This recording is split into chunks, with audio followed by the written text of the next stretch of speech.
Okay. तो आज का हमारा एजेंडा है, हमें ऑर्गेनिक केमिस्ट्री में से हमें ऑर्गेनिक केमिस्ट्री में से एक इम्पॉर्टेंट यूनिट आज उठाना है। वो है हमारा फोटो केमिस्ट्री का यूनिट। ठीक है। तो आज के सेशन में हम लोग फोटो केमिस्ट्री कंप्लीट करने की पूरी कोशिश करेंगे। A to Z conceptual clarity के साथ जाएंगे, क्वेश्चन सॉल्विंग बाद में की जाएगी। ठीक है। तो जब भी फोटो केमिस्ट्री की बात आती है ना, पहले हमें थोड़ा बहुत डिस्कशन करना पड़ता है। किसके बारे में? हमें डिस्कशन करना पड़ता है अबाउट फ्री रेडिकल्स की केमिस्ट्री। ठीक है। तो पहले फ्री रेडिकल्स की केमिस्ट्री पढ़ेंगे और उसके बाद हम प्रोसीड करेंगे towards our main aspect of photo chemistry, जहां पर भी हमें कार्बोनिल कंपाउंड्स के ऊपर फोटो केमिस्ट्री का इफेक्ट ज्यादा करके पढ़ना है। ठीक है। फ्री रेडिकल्स, अब ये फ्री रेडिकल्स क्या है?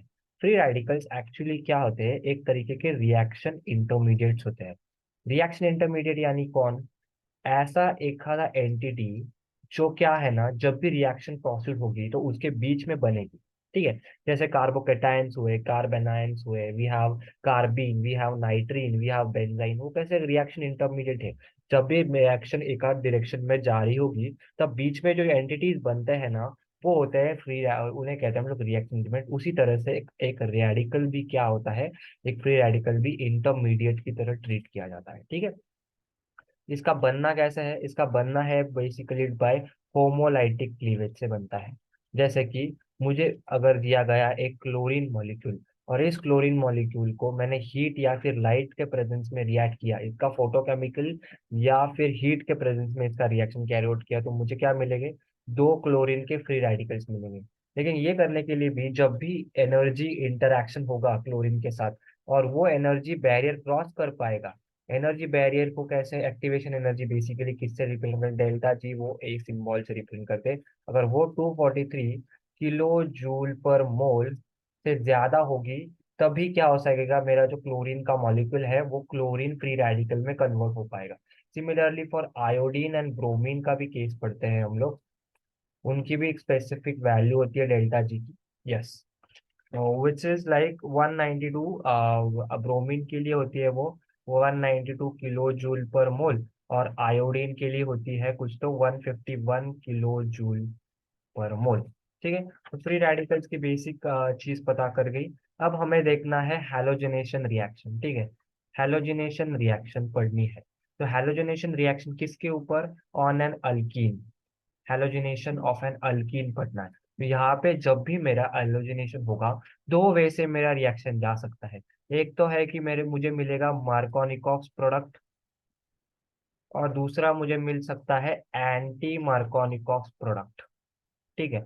अब मार्कोनिकॉफ से एंटी मार्कोनिकॉफ प्रोडक्ट में क्या डिफरेंस होता है? जो मार्कोनिकॉफ प्रोडक्ट होता है ना, वो क्या करता है, वो इंटरमीडिएट कार्ब कैटायन जो बनता है उसके स्टेबिलिटी को कंसिडर करके प्रोडक्ट प्रिपेयर करता है। यानी कि क्या, जब भी इंटरमीडिएट में कार्बोकेटायन बनेगा तो वो कैसा होना चाहिए? वो ज्यादा क्या होना चाहिए? स्टेबल होना चाहिए। कार्बोकेटायन ज्यादा स्टेबल होना चाहिए, उस डायरेक्शन में प्रोडक्ट देगा। इसलिए जब भी प्रोडक्ट मिलेगा तब जो हमारा ग्रुप होगा ना, वो मोर सब्स्टिट्यूटेड कार्बन को अटैच होगा। मोर सब्स्टिट्यूटेड कार्बन को अटैच होगा हमारा हैलोजन वाला ग्रुप बाय मार्कोनिकॉफ प्रोडक्ट। लेकिन एंटी मार्कोनिकॉफ प्रोडक्ट की बात जब आती है ना, तब क्या होता है देखो, यहाँ पर जो इंटरमीडिएट है वो रेडिकल कंसिडर करके चल रहे हैं हम लोग। यानी कि क्या, कि जब भी मेरा प्रोडक्ट बनेगा उसमें लिए जो इंटरमीडिएट रेडिकल होगी उसकी स्टेबिलिटी मैक्सिमम होनी चाहिए। तो उसी की वजह से क्या होता है, स्टेबिलिटी मैक्सिमाइज करने के लिए जब एंटी प्रोडक्ट बनेगा ना, तब हैलोजन कहाँ अटैच होगा? Halogen will get attach to less substituted carbon and not to the more substituted carbon. क्यों? क्योंकि फिर वो एक्स्ट्रा वाला इलेक्ट्रॉन है जो अनपेयर्ड स्टेट में है, वो कहाँ चला जाएगा? वो मोर सब्स्टिट्यूटेड कार्बन के ऊपर चला जाएगा। तो जो ज्यादा सब्स्टिट्यूटेड अल्काइल रेडिकल होता है वो उसकी स्टेबिलिटी ज्यादा होती है। उसी की वजह से क्या होगा, अटैक और halogenation product will prefer halogen on less substituted carbon, and in a Markovnikov product it will be preferred on more substituted carbon. Basically क्या है Markovnikov प्रोडक्ट? देखो, अगर मुझे एग्जाम्पल के थ्रू चेक करना होगा, तो सपोज मुझे ये अल्कीन दिया गया है, ठीक है, और इसके ऊपर मुझे ब्रोमिनेशन कराना है मेरा बेसिकली। तो जब भी ब्रोमिनेशन करना है तो HBr। तो क्या नहीं, देखो पहले तो ये कौन से जा रहे हैं हम लोग, we are breaking for Markovnikov product, okay. HBr और ये ब्रोमीन एज ऑक्साइड हुआ यहाँ से, okay. And this will go like formation of carbocation, 3 degree carbocation बना है। 3 डिग्री कार्बोकेटाइन मोस्ट स्टेबल होता है ये फॉर्म, मोस्ट स्टेबल फॉर्म है ये वाला, okay. This is the most stable form. तो अब क्या हो जाएगा, ब्रोमीन कैन अटैक। ये कौन सी वजह से गई रिएक्शन, ये गई थ्रू SN2 मैकेनिज्म से ये रिएक्शन पॉसिबल हुई, या इसे आयोनिक प्रोडक्ट भी कहेंगे। यहाँ पर मेजॉरिटी प्रोडक्ट जो बनेगा वो कैसा होगा, the product will be this, that is more substituted carbon को जाके ब्रोमीन अटैच हुआ है। लेकिन जो एंटी मार्कोनिकॉफ प्रोडक्ट होता है ना, एंटी मार्कोनिकॉफ प्रोडक्ट, उसमें देखो क्या होता है।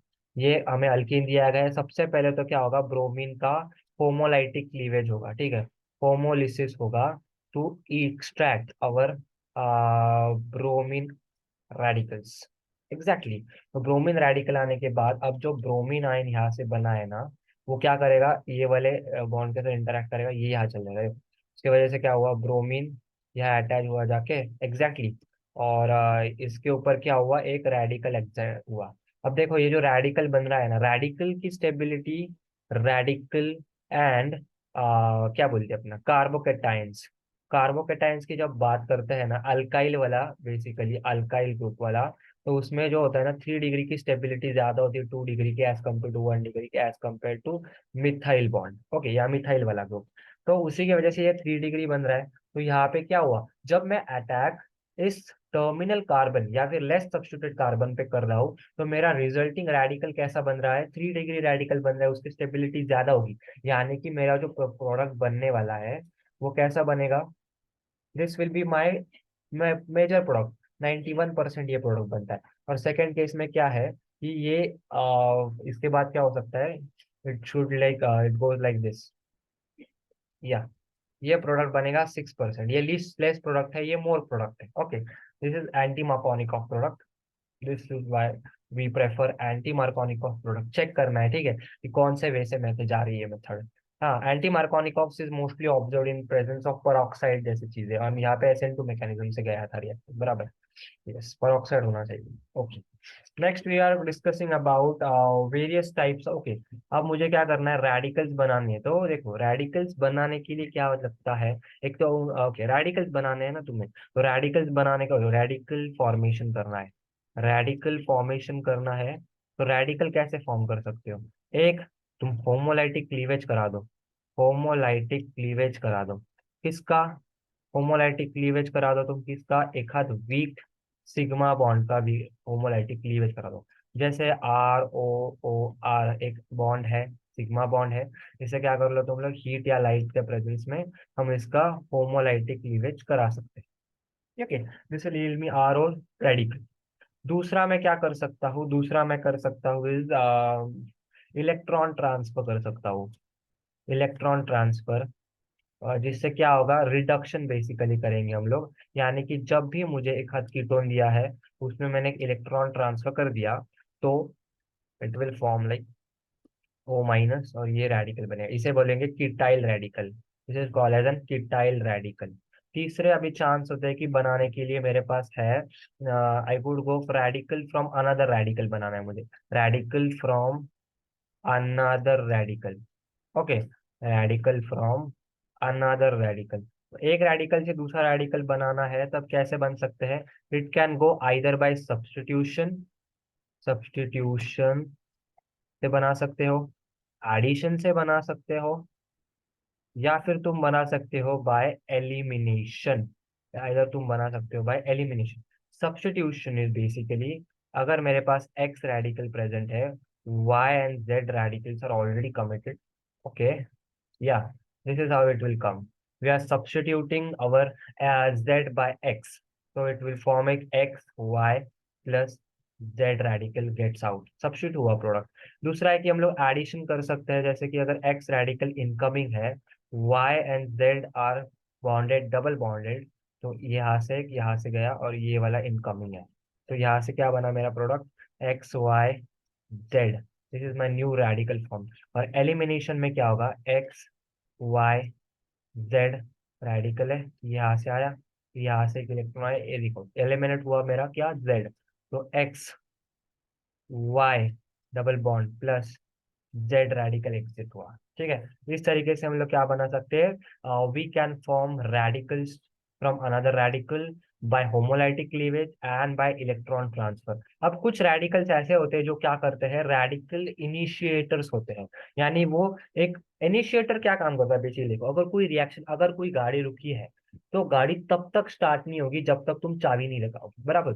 जब चाबी लगाओगे तभी गाड़ी स्टार्ट होगी। उसे क्या बोलेंगे, चाबी को हम लोग बोलेंगे एज इनिशिएटर, जो चालू करने में मदद करता है। वैसे ही कुछ रेडिकल्स ऐसे होते हैं जो क्या करते हैं, एक आध रिएक्शन को इनिशिएट करते हैं, कुछ रिएक्शन इनिशिएट करते हैं, किसी रेडिकल के बनने वाले प्रोसेस को इनिशिएट करते हैं। उसमें आते हैं like we have benzoyl peroxide, benzoyl peroxide हुआ, या फिर ये हमारे पास हुआ AiBN, दैट इज एजो आइजो ब्यूटायरो नाइट्राइल, दैट इज एजो आइजो ब्यूटायरोनाइट्राइल। ये सब क्या है, ये बेंजोइल पेरोक्साइड, ये रेडिकल इनिशिएटर्स है, यानी कि वैसे कि ये एट 80 डिग्री सेल्सियस के अराउंड, या अराउंड एक्टिवेशन एनर्जी बैरियर कम होता है इनका, अबाउट 131 किलो जूल पर मोल ऐसा एनर्जी। या फिर ये AiBN at about 6 to 72 degree Celsius तक ये रिएक्शन शो करता है। सेम इसका भी एक्टिवेशन एनर्जी उसी रेंज में 131 किलो जूल पर मोल, इस रेंज में होता है। तो ये क्या कर सकते हैं, ये रेडिकल को इनिशिएट करते हैं। जैसे we make use of AiBN in initiating our radical, that is our radical कौन सा केस में, दैट इज अवर Bu3SNH। इस केस में रेडिकल इनिशिएट करता है, which is useful for dehalogenation basically, जो आगे आगे हम पढ़ेंगे, सिलेक्टिव डीहैलोजिनेशन करने के लिए हम लोग ये वाला ग्रुप यूज करते हैं, वो हम आगे पढ़ना है, ठीक है। ये सब पढ़ने के बाद देखो, अब तो बेंजोइल पेरोक्साइड कैसे दिखता है। तो benzoyl peroxide is actually looking like this, is O double bond O PH। This an benzoyl peroxide, इसमें क्या करेंगे हम लोग, अबाउट 70 to 80 डिग्री सेल्सियस या 60 to 80 डिग्री सेल्सियस पे डेल्टा जी अराउंड 131 किलो जूल पर मोल, इट एक्ट्स लाइक, यहाँ पे होमोलिटिक क्लीवेज हो जाएगा इस बॉन्ड का, ओके। तो it becomes PH double bond O, it's not a negative sign, it's actually radical, yes, plus we get it two times actually. Hmm. And same is the case with our AIBN. It is like AIBN. It looks like so.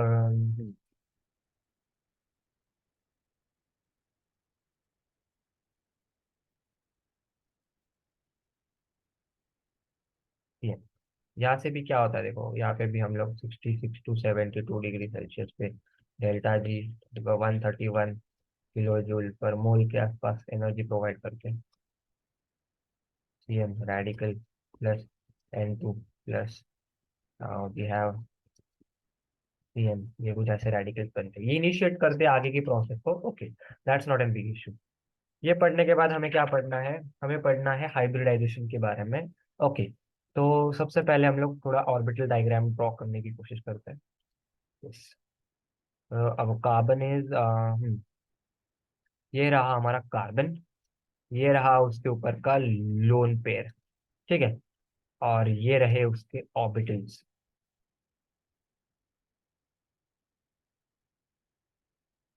Yes, ये उसके orbitals हैं। ये कैसे है, ये सारे के सारे जो ऑर्बिटल्स है ना, वो है, this all orbitals are actually sp2 hybrid orbital है। और जो लोन पेयर बैठा है ना, ये बैठा है हमारा p ऑर्बिटल में, जो कि हमारे हाइब्रिडाइजेशन में इन्वॉल्व नहीं हुआ था, और ये हाइड्रोजन स्पीशीज है। तो ये बेसिकली क्या है, हमारा जो रेडिकल है ना, our radical is basically sp2 hybridised, sp2 hybridised है। और ये नियरली और प्लेनर, प्लेनर या फिर nearly planar, it is showing planar और नियरली प्लेनर होता है। ठीक है, नियरली क्या होता है, ये प्लेनर होता है। ठीक है, क्योंकि ये sp2 हाइब्रिडाइजेशन शो कर रहा है। बॉन्ड एंगल पता है हमें 120 डिग्री के आसपास होता है ना, in case of our sp2। तो ये हुआ sp2 हाइब्रिडाइज होते हैं रेडिकल्स। उनकी हाइब्रिडेशन के बारे में पता कर लिया थोड़ा बहुत। एंड देखो यहाँ पे बेसिकली कैसा होता है कि हमारा कार्बन, हाइड्रोजन, हाइड्रोजन या हाइड्रोजन हाइड्रोजन, और ये जो ऑर्बिटल होता है ना, ये बेसिकली ये होता है हमारा कौन सा, ये होता है पी ऑर्बिटल ना। ये पी ऑर्बिटल में हमने इसे फिल करके रखा होता है। ये इंपॉर्टेंट पॉइंट है, ये सब पता होनी चाहिए। या next is we will talk about stability. तो स्टेबिलिटी की बात करें ना, तो सबसे ज्यादा स्टेबल कौन से होते हैं? Stability of radicals, stability of radicals. Okay, stability of radicals की बात करें तो 3 कॉलम्स विल प्रिपेयर। या ओके, तो सबसे पहले आते हैं हमारे कौन से, we have allyl, we have allyl radicals, we have allyl radicals and we have benzyl radicals, benzyl radicals। सबसे मैक्सिमम स्टेबिलिटी, या मैक्सिमम स्टेबिलिटी होती है इनमें, मैक्सिमम स्टेबिलिटी होती है। allyl is like this is allyl, and the benzyl is, this is our benzyl radical। Then we have our alkyl radicals which are intermediately stable। intermediate stability होती है, intermediate नहीं बीच में, intermediate stability, intermediate थोड़ा spelling ढंग से लिखे थे क्योंकि बाद में पढ़ने को इशू होता है। Okay, is having intermediate stability होती है। इसमें भी होते हैं कौन से, 3 डिग्री सबसे ज्यादा, 2 डिग्री, फिर 1 डिग्री, और फिर आता है हमारा methyl radical. Okay, methyl radical. And last में कौन से आते हैं हमारे, लीस्ट स्टेबल होते हैं हमारे, लीस्ट स्टेबल रेडिकल्स की बात करें तो आते हैं हमारे विनाइल, विनाइल रेडिकल। फिर आता है that is vinyl radical is actually this radical. Then we have alkynyl radical, alkynyl, ALKYNIL, alkynyl nil radical, just L, alkynyl radical, that is triple bond pair radical। We have phenyl radical, phenyl radicals, that is just a phenyl and radical। This is all are very less stable। Stability की भी बात कर ली। अब ये एक point यहाँ पे note करके रख देते हैं, राइटिंग सम पेन। ओके, तो नोट के लिए क्या पॉइंट हमें पता होना चाहिए कि more steric hindrance, more steric hindrance leads to less reactivity, reactivity of radical. यानी कि जितना स्टेरिक हिंड्रेंस ज्यादा, उतना उस रेडिकल की स्टेबिलिटी कम हो जाएगी। ठीक है, ये पॉइंट भी इंपॉर्टेंट था, नोट कर लीजिए। ठीक है, अब है हमारे पास दो चार टॉपिक बचे हैं, हम जल्दी जल्दी खत्म कर देते हैं। ठीक है, या we have reactions now. Reaction किसकी है, पहले हमें दे रखी है, we have been given I guess, नहीं एक पॉइंट बचता है हमारा कि रेडिकल्स के रिएक्शन क्या क्या हो सकते हैं। तो रेडिकल रिएक्शन का टॉपिक होता है जिनमें क्या हो सकता है, देखो एक आध रेडिकल, ठीक है, रेडिकल दूसरे रेडिकल के साथ जब रिएक्ट होगा तो उससे क्या बनेगा, एक we get spin paired, we get is spin paired molecule, spin paired molecule बनेगा। ये हुई एक टाइप की रिएक्शन, टाइप्स है ना इसमें, रेडिकल रिएक्शन के टाइप्स है देखो। दूसरा है कि तुम्हारा एक रेडिकल किसके साथ इंटरेक्ट कर रहा है, एक स्पिन पेयर्ड, एक स्पिन पेयर्ड मॉलिक्यूल के साथ इंटरेक्ट करेगा या रिएक्ट करेगा, तो उससे क्या बनेगा, एक न्यू रेडिकल प्रिपेयर होगा जो कि इस रेडिकल से बिल्कुल अलग होगा। उसी के साथ साथ बनेगा एक new spin paired, spin paired molecule, molecule जो कि इस वाले स्पिन पेयर मॉलिक्यूल से अलग होगा। या फिर एक रिएक्शन हो सकती है जिसमें एक रेडिकल किसमें कन्वर्ट होता है, अनदर रेडिकल में, न्यू रेडिकल में, और उसी के साथ एक न्यू स्पिन पेयर्ड मॉलिक्यूल भी बन सकता है। ये हुए कुछ टाइप्स। ओके, नेक्स्ट इज अभी रिएक्शन वाला पार्ट है। तो सबसे पहले हम रिएक्शन पढ़ेंगे, वो है हमारी pinacol reaction. Pinacol, pinacol will start is with our uh, pinacol reaction, pinacol reaction हम पहले स्टार्ट करेंगे। यस, फिनोल रिएक्शन, यहाँ पे कौन सा रेडिकल यूज किया गया है? इंटरमीडिएट में कीटाइल रेडिकल इज यूज, ठीक है। कीटाइल रेडिकल, तो सबसे पहले क्या दिया है हमें? हमें दिया है एक कीटोन, हमें दिया है मैग्नीशियम, हमें दिया है 80 डिग्री सेल्सियस टेम्परेचर, हमें सॉल्वेंट की तरह दिया है बेंजीन, ठीक है। और इससे क्या बनेगा? मेरा कीटाइल रेडिकल बन के निकलेगा। What is ketyl radical? This is an ketyl radical. अब ये कीटाइल रेडिकल को मैं अगेन किसके साथ रिएक्ट करूंगा? With Mg2+। तो इससे क्या बनेगा? This will give me rise to OMgO। और यहाँ पे एक एक रेडिकल का, okay, both are this radical gets combined using magnesium. अब क्या होगा? इनका इंटरेक्शन दिखाई देगा, ठीक है। And it will be like, या ये कनेक्ट हुए आपस में, OMgO, yes, how they gets connected. And फिर कुछ नहीं, फिर इसका हाइड्रोलिसिस कर देंगे, जिससे क्या होगा कि इसका हाइड्रोलिसिस करेंगे तो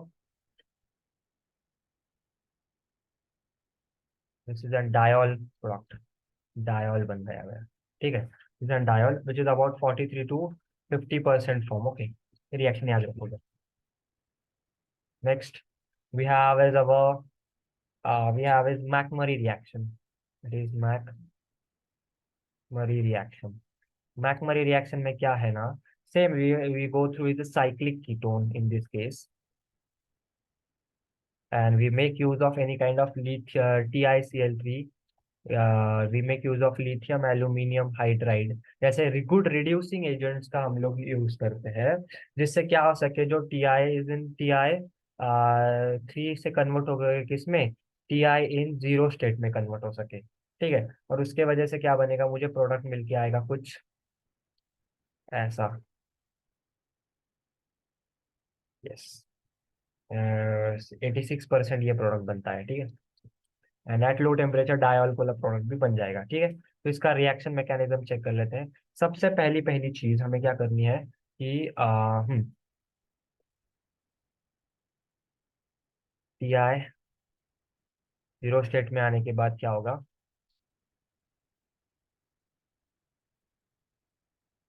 ओ, TiO,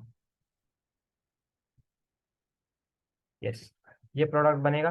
तो इससे क्या कर लेंगे? अब देखो यहाँ पे एक, एक्चुअली यहाँ पे भी कीटाइल रेडिकल ही परफॉर्म होता है, तो नहीं, अभी देखो बेसिक है ना, ये यहाँ से इंटरेक्शन करेंगे, हाफ एडेड एरो दिखा रहे हैं, याद रखो।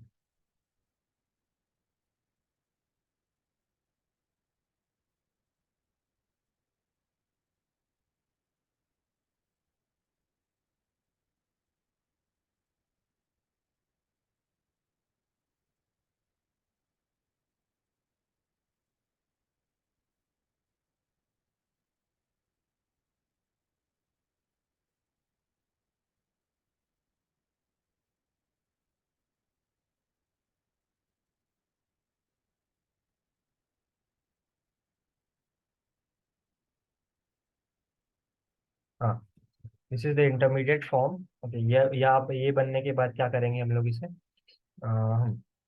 Then we do is then we do is deoxygenation करना है हमें, ओके। डी ऑक्सीजनेशन करना है using an using titanium sources. तो क्या होगा? देखो, टिटेनियम मेटल के साथ, तो इट इज लाइक,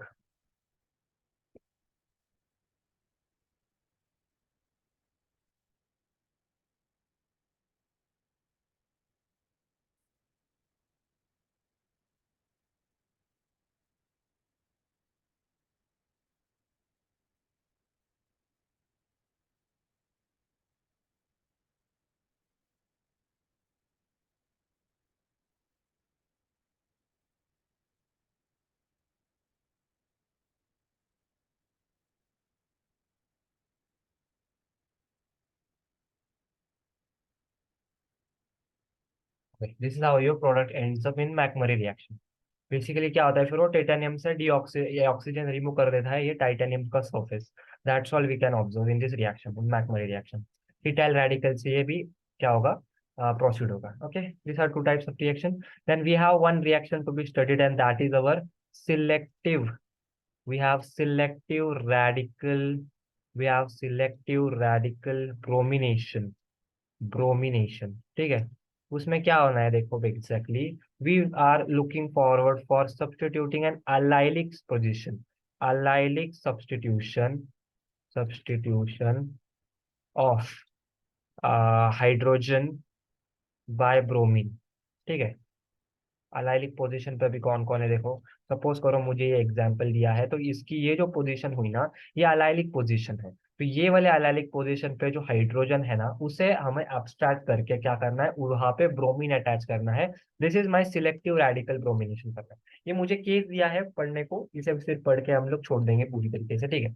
जब भी सिलेक्टिव रेडिकल ब्रोमिनेशन करना है और मुझे सिलेक्टिव पोजीशन क्या है, मेरी मेरी सिलेक्टिव पोजीशन है इज माय अलाइलिक पोजीशन, और अलाइलिक पोजीशन पे जो हाइड्रोजन है वो निकाल के मुझे ब्रोमीन लगाना है, ठीक है। तो उसी की वजह से क्या होगा कि होमोलिटिकली क्लीवेज एक ब्रोमीन आएगा, और वो ब्रोमीन क्या करेगा, इस हाइड्रोजन के साथ इंटरैक्ट कर लेगा, और यहाँ पे एक रेडिकल फॉर्म हो जाएगी। Okay, this radical form is actually this. Okay, ये रेडिकल आने के बाद ये क्या करेगा, एक और ब्रोमीन के मॉलिक्यूल के साथ इसका इंटरैक्शन दिखाया जाएगा। Yes, that will act like we got our product, बराबर। अलाइलिक पोजीशन पे हाइड्रोजन था, उसे हमने सब्स्टिट्यूट कर दिया बाय एन ब्रोमीन, हैलोजन से उसे सब्स्टिट्यूट कर लिया। बट अभी इसका क्या करना था, मुझे सिलेक्टिवली अलाइलिक पोजीशन पे करना था। ये मैंने प्रोसेस किया किससे, मैं पहले तो होमोलिसिस किया ब्रोमीन का, जिससे ये ब्रोमीन रेडिकल बन सके, और फिर इस हाइड्रोजन को एब्स्ट्रैक्ट कर लिया बाय एक्सट्रैक्टिंग HBr बेसिकली, बराबर है। लेकिन जब भी ये रिएक्शन होगा ना, कुछ साइड रिएक्शन भी होते रहेंगे कंटेनर के अंदर। जैसे कि क्या होगा कि जब मेरा ये रिएक्टेंट है, इसके साथ अभी अगर मैंने रिएक्शन चेक की, तो ब्रोमीन वाला जो रेडिकल है ना, वो सिलेक्टिवली इसके ऊपर अटैक करने के अलावा वो क्या करेगा, it will attack on this position. Okay, it will attack on this position. सो ये क्या होगा, लोन पेयर्स जो होंगे ना, वो सब्स्टिट्यूट हो जाएंगे इस वाले पेयर पे, and it will reach to formation of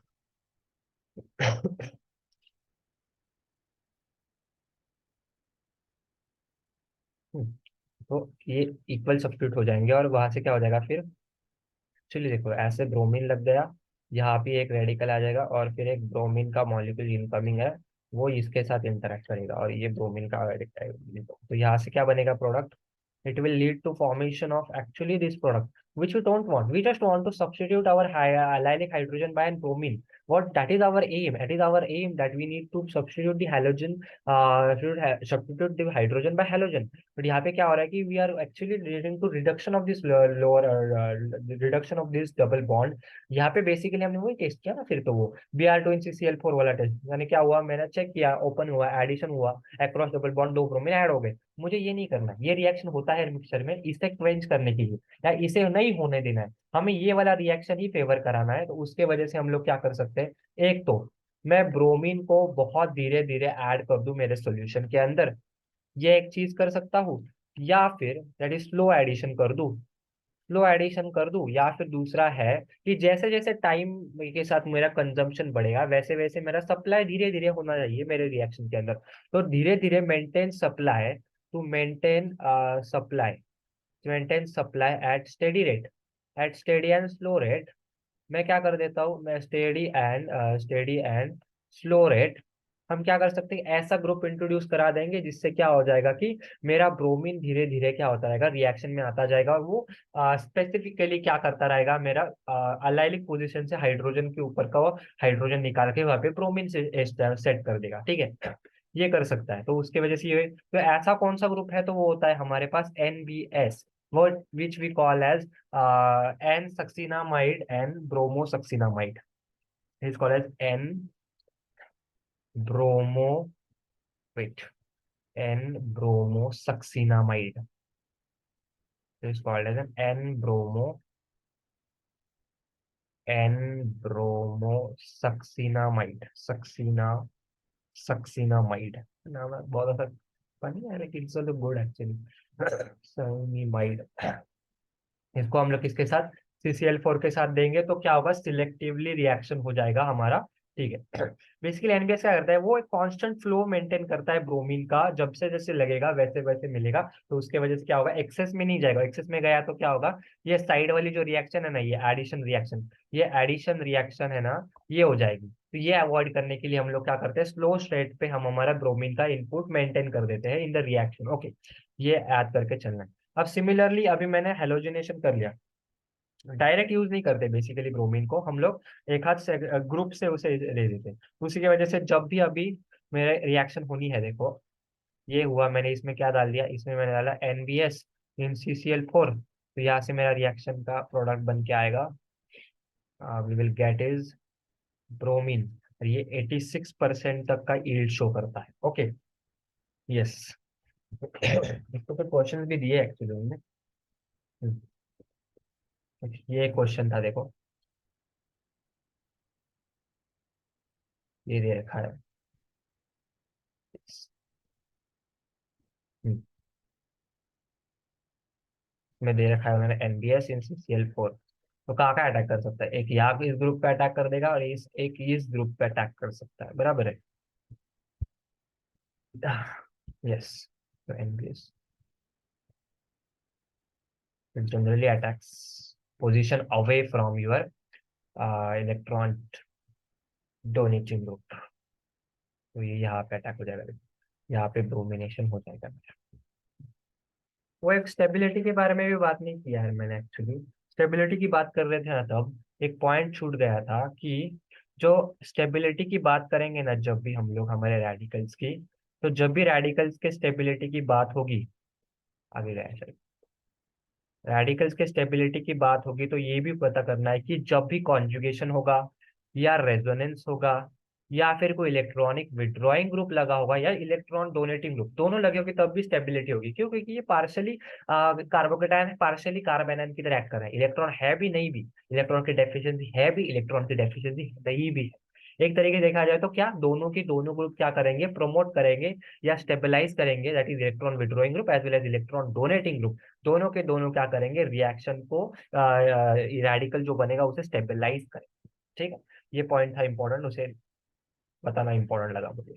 okay, next is we have to do is the उल्टा नाउ। ओके, उल्टा क्या करना है हमें, अभी क्या देखा हमने, सिलेक्टिव ब्रोमिनेशन किया, दैट इज सब्स्टिट्यूशन किया ऑफ हाइड्रोजन अलाइलिक पोजीशन से, बराबर। अब हमें क्या करना है, हमें ब्रोमीन निकाल लेना है। ठीक है, we have to do is dehalogenation करना है, सिलेक्टिव। तो उसके वजह से, उसके लिए हम लोग एक यूज करते हैं, like we have to do is radical substitution of Br/H। तो यहाँ पे भी सब्स्टिट्यूशन रिएक्शन ही है, बस अभी हम लोग क्या करते हैं, Br का सब्स्टिट्यूट, Br जो लगा होगा वहां पे हम लोग हाइड्रोजन लगा देंगे। For this we make use of a reagent which is Bu3SNH। Okay, Bu3SNH, यहाँ पे क्या होता है कि SNH बॉन्ड है ना, काफी वीक होता है, बॉन्ड इज वीक, तो ये इजीली क्या हो जाता है, ब्रेक हो जाता है। लेकिन इस SNH या दिस Bu3SN डॉट, ये जो रेडिकल है ना, इसे इनिशिएटर लगता है। Initiator is required for this radical to form. और वो इनिशिएटर कौन है हमारा, AIBN is use as initiator. हमने बताया था ना थोड़ी देर पहले, AIBN use as an initiator to form any kind of radical, या किसी रिएक्शन को इनिशिएट करता है। इसीलिए हम यहाँ पे देख रहे हैं एग्जाम्पल में कि हमारा जो AIBN है ना, वो Bu3SNH के लिए इनिशिएटर की तरह काम करता है, जिससे Bu3SN बन सके। ठीक है, अब देखो, जब भी रिएक्शन में जाएंगे हम लोग, सपोज ये दिया है हमें OMe, और ये दिया है ब्रोमीन, और Bu3SN आया यहाँ से, तो ये यहाँ से इंटरेक्शन होगा। Okay, it will give rise to formation of radical,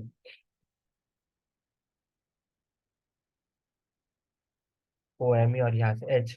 और फिर यहाँ पे क्या होगा, एक और जो ग्रुप है Bu3SNH, तो ये यहाँ से इंटरेक्ट करता है, और यहाँ से चला जाएगा, और यहाँ से रिएक्शन प्रोडक्ट बनता है कुछ ऐसा, देखो ये OMe विदाउट एकदम अनडिस्टर्ब रहा, और यहाँ पे हाइड्रोजन लग गया। ठीक है, इस वे से ये रिएक्शन जाती है, हमें याद रखना चाहिए। ओके, होमोलिटिक क्लीवेज के लिए यूज करते हैं हम लोग, बेसिक चीजें की बहुत ज्यादा।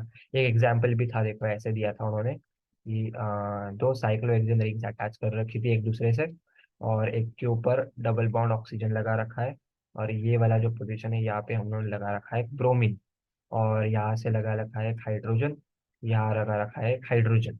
तो अब क्या है, देखो, जब भी मुझे BU3SNH एंड AIBN दिया है, ठीक है, एंड बेंजीन रखा है मेरे साथ, तो क्या होगा, AIBN तो पहले इनिशिएट कर देंगे हमारा BU3SN है, जिससे BU3SN रेडिकल बन जाएगा, और वो रेडिकल ब्रोमीन के ऊपर अटैक करके वहां से ब्रोमीन निकालेगा, और दूसरा रेडिकल जाके वहां पे हाइड्रोजन लगा देगा। तो यहाँ से मेरा प्रोडक्ट जो बनेगा ना, वो प्रोडक्ट क्या होगा, दो साइक्लोहेक्सेन रिंग्स तो है वैसे वैसे, और यहाँ पे एक लग जाएगा हाइड्रोजन, ये हाइड्रोजन वैसे का वैसा, वैसे वैसा हाइड्रोजन, और डबल बॉन्ड हो, this will be my final product. तो इसी के साथ हमने क्या किया, फ्री रेडिकल वाला जो पार्ट था ना, वो यहाँ पे कंप्लीट कर लिया है, ठीक है। अब हम डायरेक्टली किस में मूव करेंगे, फोटोकेमिस्ट्री की तरफ मूव कर लेंगे, चलो। तो एक थोड़ा ब्रेक ले लेते हैं, और यार ये वीडियो तो कंटिन्यू हो जाएगा, that's not an issue, will meet for photochemistry now, ठीक है। तो आज अभी फ्री रेडिकल्स के बारे में पूरा एक बार ओवरव्यू ले लिया, ओवरव्यू तो डिटेल में ही हमने पूरे बहुत अच्छे से कवर कर दिया है। फ्री रेडिकल का पार्ट है। अब पार्ट आता है हमारा फोटोकेमिस्ट्री का पार्ट। एक वीडियो ऑलरेडी अपलोड हुआ है कल अबाउट या पेरिसाइक्लिक रिएक्शंस के ऊपर, हाफ पार्ट अपलोड किया है। जहाँ से रह गया था वहां से कंटिन्यू होगा part, that's not N point of issue, ठीक है। तो सबसे पहले तो अभी फोटो केमिस्ट्री उठाई है ना, तो फोटो केमिस्ट्री के ऊपर है ना, थोड़ा बेसिक इंट्रोडक्शन ले लेंगे, और एक या ट्रांजिशन थ्योरी जैसी कुछ तो चीज है, लाइक ट्रांजिशंस कैसे हो रहे हैं, कितना हीट इवॉल्व हुआ है, या कोई एमिशन हुआ है रेडिएशन का, उनके बेसिस पे एक डायग्राम है, दैट इज अवर जेबलॉन्स की डायग्राम, वो पढ़ेंगे, उसका एस्पेक्ट क्या है पढ़ेंगे, और फिर मेजरली अपने दो टाइप ऑफ रिएक्शंस आते हैं, nourish type 1 reaction, Norrish type 2 reaction, उन्हें पढ़ के ये पूरा चैप्टर हम लोग क्या करेंगे, पूरी तरीके से फिनिश कर देंगे, ठीक। ज्यादा टाइम नहीं लगेगा, मैक्स टू मैक्स और 40-50 मिनट लग जाएंगे, दैट्स ऑल या। तो सबसे पहले फोटोकेमिस्ट्री किस बारे में बात करती है, फोटोकेमिस्ट्री अभी कम एक्चुअली स्टार्ट हो रही है। जो फ्री रेडिकल्स के बारे में पढ़ा वो थोड़ा बहुत सिलेबस का पार्ट था, इसलिए कवर करना पड़ा, लेकिन उसका यूज है, इंपॉर्टेंस है, वो पढ़ना इंपॉर्टेंट है, ठीक है। फोटोकेमिस्ट्री में क्या होता है बेसिकली, जो इलेक्ट्रोमैग्नेटिक रेडिएशंस है ना, उनका इंटरेक्शन होता है विद मैटर, और उसी के वजह से क्या होता है, certain kind of physical and chemical changes observe होते हैं। उन केमिकल एंड फिजिकल चेंजेस को ऑब्जर्व करने वाली केमिस्ट्री के ब्रांच को हम लोग क्या कहते हैं, फोटोकेमिस्ट्री। फोटोकेमिस्ट्री में मेजरली 200 to 800 नैनोमीटर के बैंड ऑफ स्पेक्ट्रम का यूज किया जाता है for study of any photo reaction, या कोई भी रिएक्शन के फोटो एनालिसिस करने के लिए इस बैंड में हम लोग मोस्ट यूज करते हैं। इस बैंड को हम बोलते हैं यूवी विजिबल बैंड, ओके। क्योंकि क्यों, क्यों 200 to 400 वाला अप्रोक्स जो रेंज होता है वो यूवी वाला होता है, एंड 400 to 800 वाला अप्रोक्स हमारा विजिबल वाला होता है, ठीक है। ये सब पढ़ने के बाद, ये बेसिक चीज है, अब हमें पढ़नी है एक बहुत ही इंपॉर्टेंट है, बहुत ही एक ऐसी इंटरेस्टिंग सी चीज है, हमने कभी इसके ऊपर पढ़ा नहीं है, मतलब नई चीज बोल सकते हैं ना ऐसे, ज्यादा इसके बारे में सुना नहीं है, 11th 12th में भी इतना कुछ नहीं नहीं था, मतलब बेसिक फोटो केमिस्ट्री तो अब का टॉपिक है, बहुत ही बेसिक, हमने जिस हैलोजिनेशन वाला वो था ना, वो फोटो प्रोसेस वाला, या एच न्यू के प्रेजेंस, लाइट के प्रेजेंस में, हीट के प्रेजेंस में हमने क्लोरीन का होमोलाइट क्लीवेज देखा, ये सब बेसिक चीजें पढ़ रखी थी। तो ये एक होती है हमारे पास, पॉइंट आता है, इट्स जेब लॉन्स, जेब लॉन्स की, इट्स प्रोनाउंसिएशन थोड़ा हो सकता है गलत होके, जेबलॉन्स की डायग्राम। ये डायग्राम किसके बारे में रिप्रेजेंटेशन देता है, इट रिप्रेजेंट्स एक्चुअली, ये क्या है, पिक्टोरियल रिप्रेजेंटेशन है। किसका पिक्टोरियल रिप्रेजेंटेशन है, representation of various excited state, triplet state, singlet state, ठीक है। अब ये सिंगलेट ट्रिपलेट स्टेट, ये सब की क्या चीजें होती है, देखो। सबसे पहले होता है हमारा सिंगलेट स्टेट। सिंगलेट स्टेट मतलब क्या, दोनों के दोनों कैसे है, सेम फेज में है और ग्राउंड स्टेट में प्रेजेंट है, तो this is a singlet ground state, ठीक है। जब भी इलेक्ट्रॉन्स मेरे ग्राउंड स्टेट में होंगे, और दोनों अपोजिट इन मल्टीप्लिसिटी, मैग्नेटिक जो मल्टीस्विन मल्टीप्लिसिटी है उनकी अपोजिट होगी, तो उन्हें मैं सिंगलेट ग्राउंड स्टेट कहलाऊंगा। अगर एक्साइटेड फॉर्म में है, मगर उनके जो स्पिन्स है वो अपोजिट है, ठीक है, उनके स्पिन्स जो है वो अपोजिट है, तो उन्हें हम लोग सिंगलेट एक्साइटेड बोलेंगे, सिंगलेट एक्साइटेड स्टेट बोलेंगे। इनमें क्या है, एंटी पैरेलल स्पिन होती है, एंटी पैरेलल स्पिन होती है, और दूसरा एक टाइप होता है कि एक्साइटेड स्टेट में है लेकिन दोनों के दोनों स्पिन कैसे सेम है, उस केस को हम बोलते हैं triplet excited state with parallel spin off electrons. ठीक है।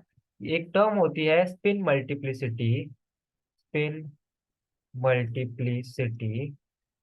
it is represented as 2s plus 1 and s is actually your spin momentum होता है ना वो, जो spin okay half spin positive half spin या फिर अपवर्ड इट इज एक स्पिन होता है उसे प्लस हाफ से रिप्रेजेंट करते हैं, दूसरा वाला उसका ऑपोजिट को माइनस हाफ से रिप्रेजेंट करते हैं। तो यहाँ से देखा जाए तो स्पिन मल्टीप्लिसिटी क्या होगी, तो यहाँ पे spin multiplicity is half plus minus half, that is zero, so it will B one in this case, and in this case it will be 3 is the spin multiplicity of this case। तो क्योंकि यहाँ पे देखो ना half plus half is one, two times of one plus three, it will give you the spin multiplicity of three.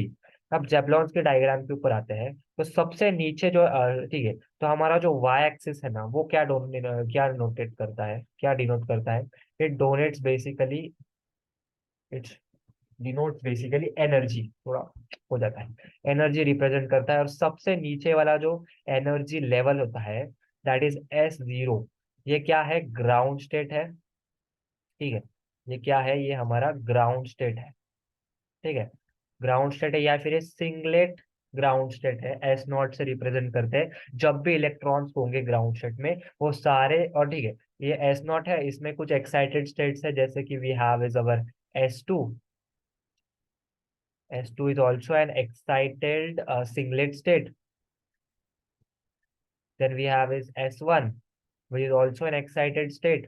And we have one triplet system.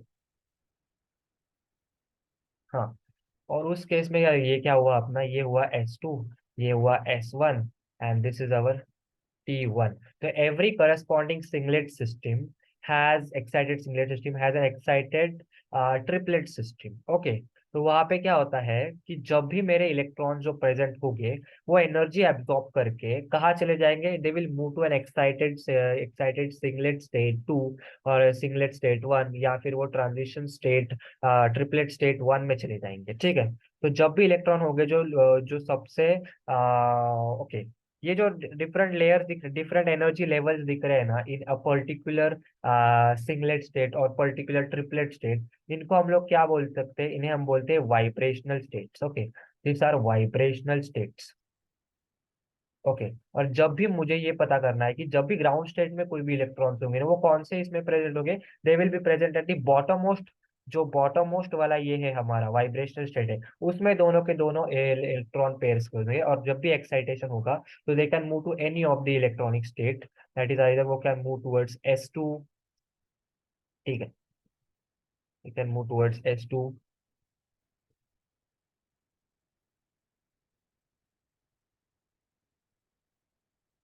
ठीक है, S2 की तरफ मुंह किया उन्होंने। ओके, अब S2 से क्या होता है कि देखो ये बहुत ज्यादा एनर्जी इन्होंने एब्जॉर्ब कर ली, तो एनर्जी एब्जॉर्ब करेंगे तो उसे एमिट भी करेंगे ना, तो एमिशन कितने वे में हो सकता है, एमिशन कैन बी डन इधर वे बाय हीट, और दूसरा बोल सकते हैं by ways of radiation, radiation की तरफ। ठीक है, तो क्या होता है कि जब भी एक एक्साइटेड स्टेट में चला गया, जैसे कि सिंगलेट स्टेट 2 में चला गया अभी हमारा इलेक्ट्रॉन एक्साइट होके at the maximum vibrational level, तो वो क्या करेगा, वाइब्रेशनल लेवल्स में शिफ्ट कर सकता है। ठीक है, वाइब्रेशनल लेवल्स में शिफ्ट करेगा bye releasing certain amount of energy in form of heat. तो ये रिलीज हुई एनर्जी हीट के फॉर्म में, इसलिए क्या हुआ, यहाँ पे रिलैक्सेशन जनरेट हुआ। और ये वाइब्रेशनल लेवल्स में उसने क्या किया, it's dropping itself from one vibrational state और हायर एनर्जी वाला vibrational state to lower energy वाला vibrational state in the same excited state. तो ये क्या कर सकते हैं कि रिलैक्स कर रहा है तुम्हारे वाइब्रेशनल स्टेट्स को। तो इस प्रोसेस को जो हीट के इवोल्यूशन से एक vibrational state of higher energy to vibration state of lower energy में ट्रांजिट करता है, तो उसे कहेंगे हम लोग वाइब्रेशनल रिलैक्सेशन, उसे कहेंगे हम लोग वाइब्रेशनल रिलैक्सेशन। ओके, और ये वाइब्रेशनल रिलैक्सेशन करते करते जब S2 से एक हाथ वाइब्रेशनल स्टेट में आ जाए जिसका एक और करस्पॉन्डिंग और सेम एनर्जी वाला वाइब्रेशनल स्टेट अगर दूसरे सिंगलेट स्टेट में होगा, सिंगलेट एक्साइटेड स्टेट में प्रेजेंट होगा, तो वो क्या करेगा, उसमें ट्रांजिट करेगा। इसे क्या बोलेंगे हम लोग, we call this as internal, we call this as internal conversion. यानी अगर मेरा सिंगलेट स्टेट S2 से S1 में चला गया, या फिर मेरा S3 से S2 में चला गया, तो SS वाला है ना, सिंगलेट टू सिंगलेट है, तो ये क्या हुआ, ये बस हुआ इंटरनल, इंटरनल कन्वर्जन हुआ। आईसी बोलेंगे इसे हम लोग, ठीक है। यानी अब क्या हुआ देखो, मैंने सबसे पहले इलेक्ट्रॉन्स रखे थे इन आवर S0 में, सबसे लेस एनर्जी वाला वाइब्रेशनल स्टेट में, एक्साइट करके वो चला गया मान लो सबसे highest energy level, highest vibrational energy level of S2 excited singlet state में।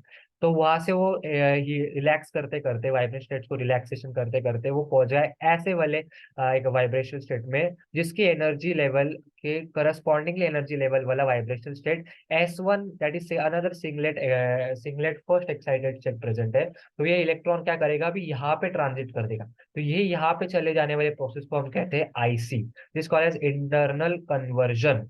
अब ये क्या करेगा, ये सिमिलरली वाइब्रेशनल्स को वाइब्रेशनल रिलैक्सेशन करते करते और नीचे मूव होएगा, और मूव होते होते वो कहाँ चला जाएगा, एक ऐसे वाइब्रेशनल स्टेट में चला जाएगा जिसके एनर्जी लेवल के सेम एनर्जी लेवल वाला ट्रिपलेट एक्साइटेड स्टेट में प्रेजेंट होगा। तो वहां से क्या होगा, it will move from now singlet state to your triplet state. तो ये वाला को हम क्या बोलते हैं, we call this as our ISC, that is we call this as ISC. ISC stand basically for inter system crossing, which is inter system crossing। और हाँ, ये ट्रिपलेट स्टेट का एनर्जी लेवल है ना, उसके करस्पॉन्डिंग सिंगलेट एक्साइटेड स्टेट से थोड़ा बहुत ही कम होता है। तो ये क्या हुआ, S1 से T1 जब जाया तो अभी ने ISC, that is inter system crossing के करस्पॉन्डेंस फेस किया। तो अभी ठीक है, जब भी मेरा singlet system, singlet excited system से वापिस एनर्जी ड्रॉ कर दे, रिलीज कर दे, एमिट कर दे, और सपोज S1 है, तो S1 से अभी आते समय वो कहीं पे भी आ सकता है, ठीक है। हम्म, ओके। तो ऐसे आ रहा है, एनर्जी इंट्रोड्यूस हो रही है पूरी। तो ये क्या होगा, इस वे से अगर आएगा तो उससे मैं क्या करूंगा, ये ठीक है, if it is, okay, if my electrons are coming from an excited singlet state to an non excited ground state singlet state, तो वो वाले इसमें क्या होगा, certain amount of energy emit होगी in form of light, in form of light के form में energy emit होगी। तो उस फेनोमेनन को हम लोग बोलते हैं fluorescence, we call it as fluorescence. अच्छे से लिखता हूँ, we call this as fluorescence, we call this as fluorescence.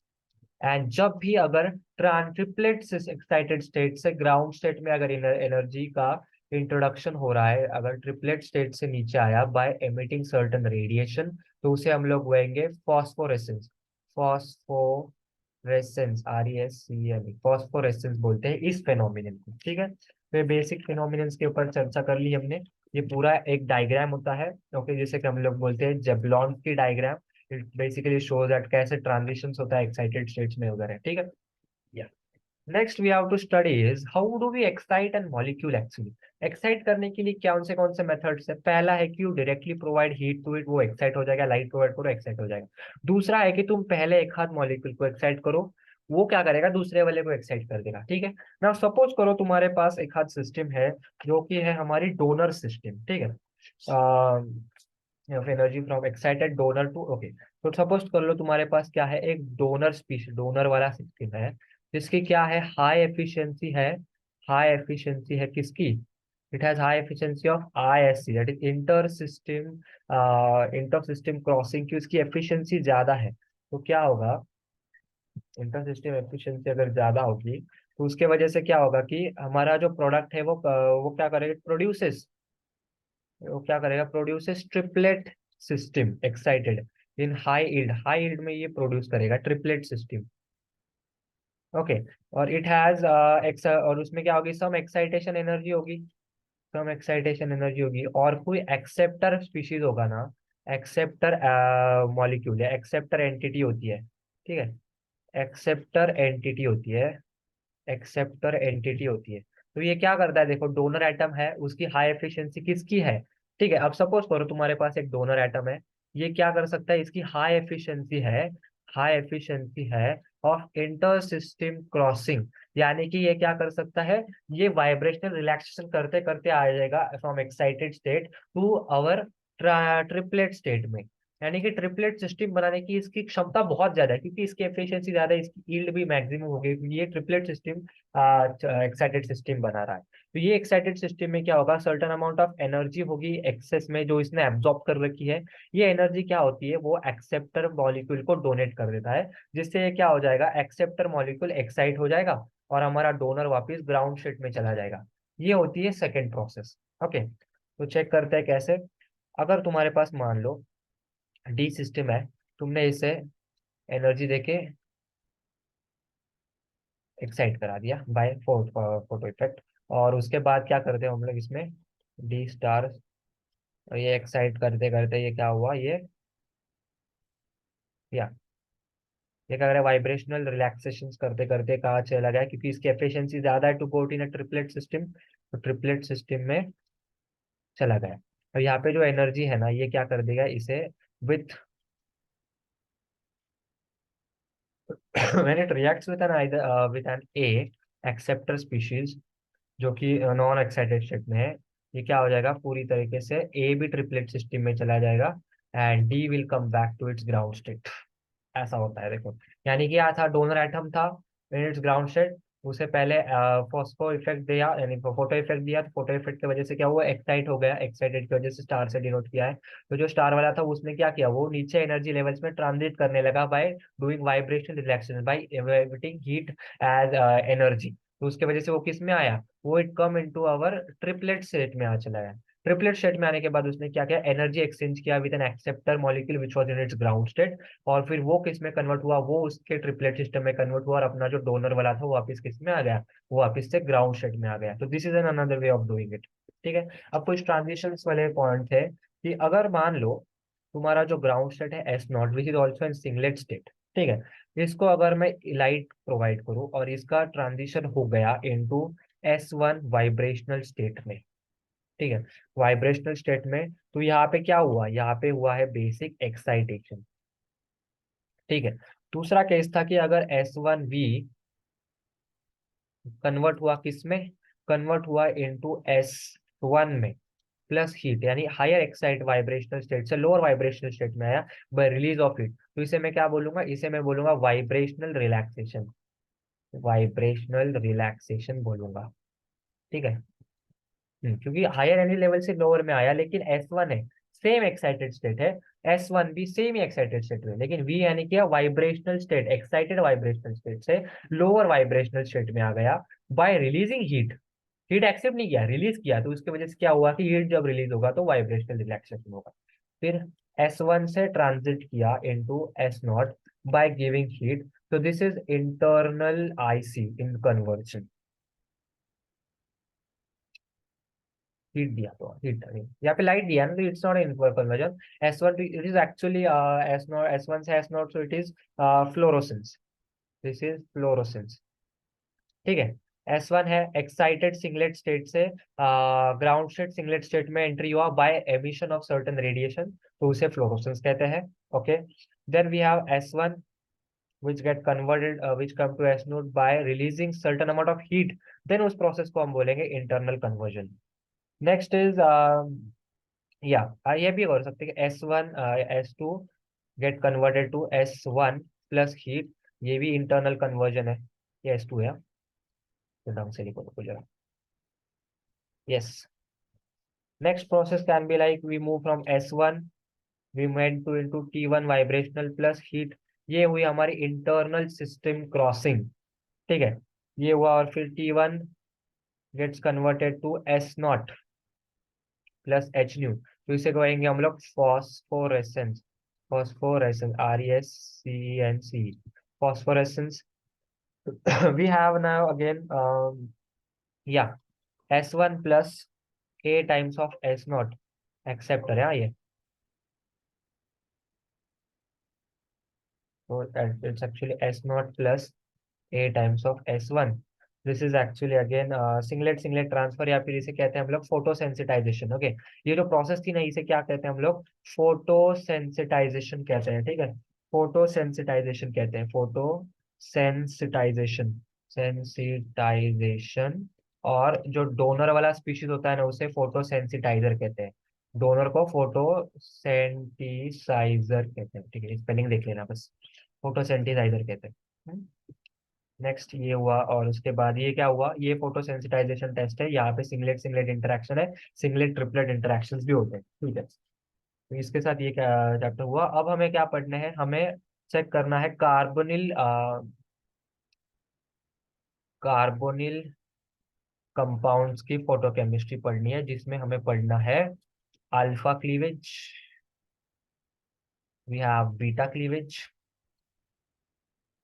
we have intramolecular intermolecular hydrogen abstraction by carbonyl and oxygen and addition of carbonyl oxygen, ऐसे और दो types होते हैं, ठीक है। लेकिन हमारा मेजर फोकस का होगा अल्फा क्लीवेज के ऊपर, हमारा मेजर फोकस होने वाला है इस यूनिट, ठीक है। ओके, तो अल्फा क्लीवेज की जब बात कर रहे हैं,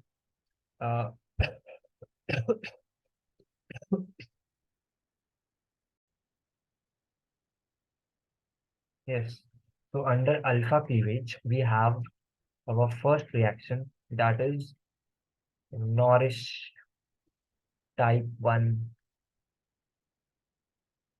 reaction, या Norrish type 1 cleavage। ओके, ये केस में ऑब्जर्व होता है, basically it is observed in saturated carbonyl compounds. Saturated carbonyl compounds में उसमें क्या होगा? फोटो इंड्यूस्ड, फोटो इंड्यूस्ड वे में क्या होता है प्राइमरी प्रोसेस में? फोटो इंड्यूस्ड वे में क्या होता है कि तुम्हारा जो असाइल कार्बन होता है, या कार्बोनिल कार्बन, असाइल क्या, कार्बोनिल कार्बन, ठीक है, कार्बोनिल कार्बन,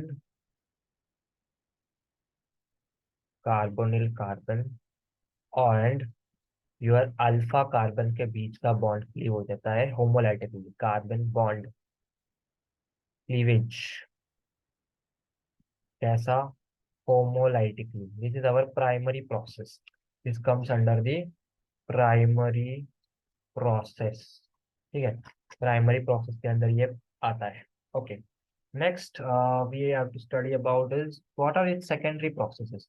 चलो एक प्राइमरी प्रोसेस की एक एग्जांपल से अकॉर्डिंगली पढ़ लेते हैं। ओके,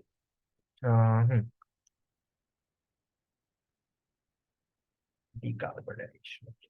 तो सपोज करो आपके पास ये दे रखा है R, CH2, C, double bond O, C, R dash.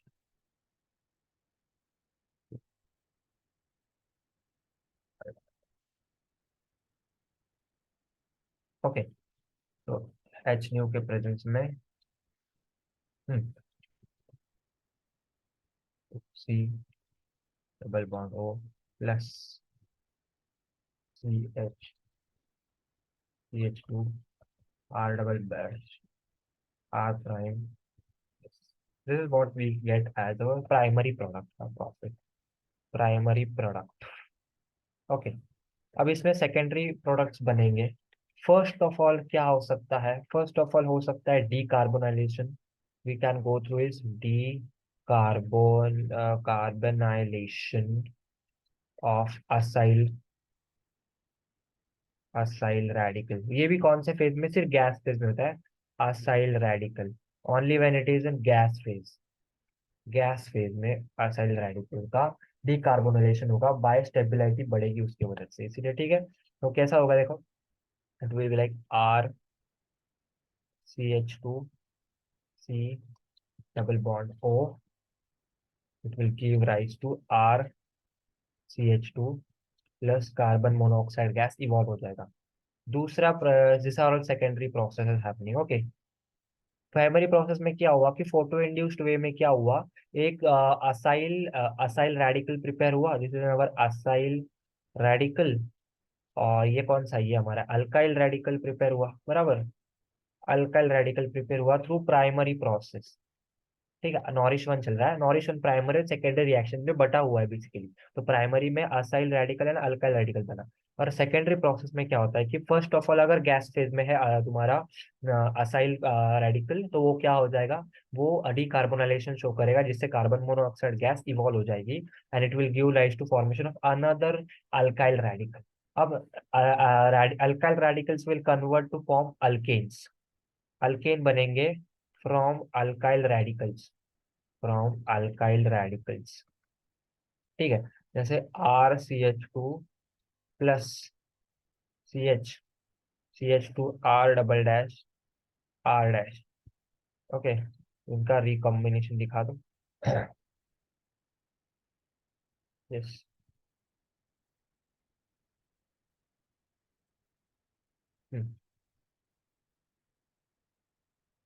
तो RCH2 CH,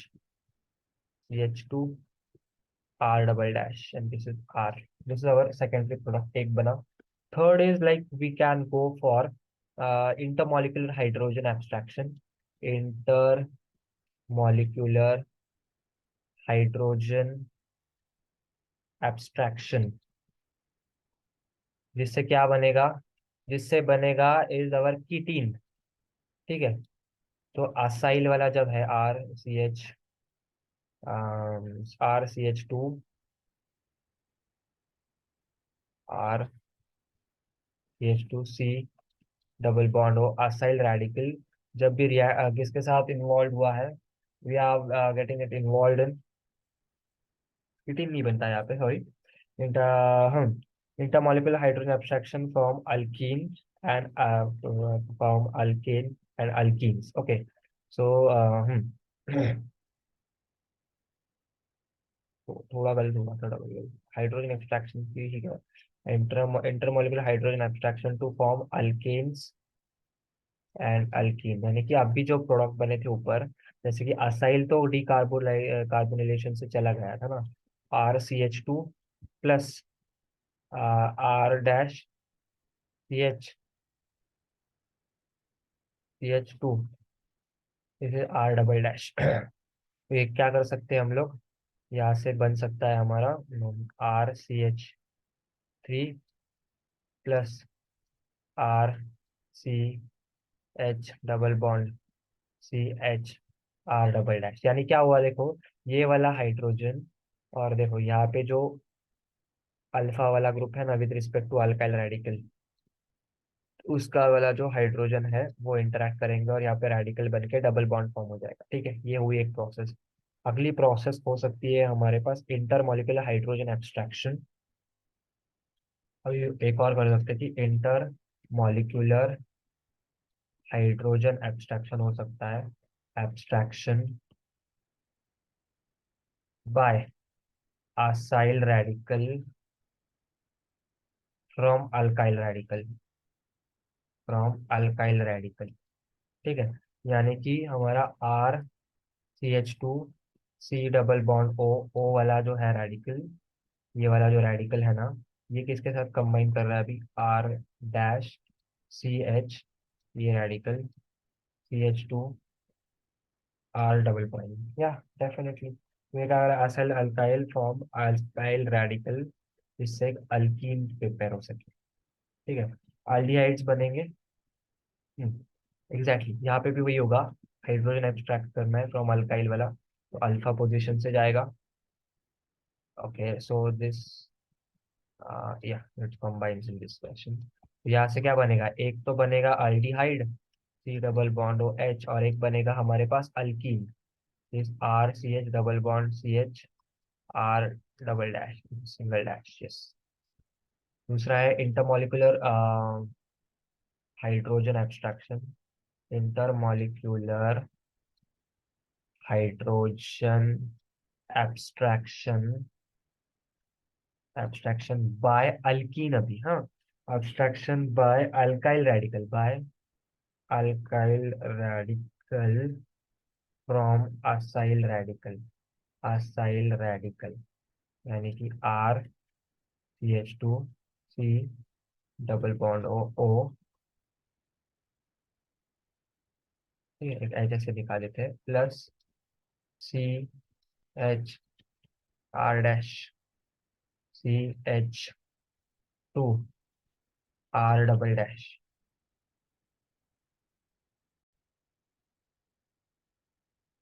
हाँ, तो अभी यहाँ क्या होगा, देखो ये वाला एक्सट्रैक्ट कर लेगा इससे। हम्म। और फिर यहाँ से वो जो रेडिकल बनेगा वो इसके साथ रिकम्बिन होके it will be like RCH double bond C double bond O, this is ketene, plus will give rise to formation of an alkene RCH2CH2R double dash, this R dash. Okay, ये हुए कुछ secondary product. अब अगर हमें दिए गए हैं cyclic ketones, okay, cyclic ketone जब दिया गया होगा तो साइक्लिक कीटोन में क्या होता है कि इनकी अल्फा क्लीवेज को शो करने की टेंडेंसी ज्यादा होती है, और उसी की वजह से क्या होता है, alkyl acid by radical form हो जाते हैं। ठीक है, जैसे कि एक ही इसमें दो रेडिकल बनता है मतलब।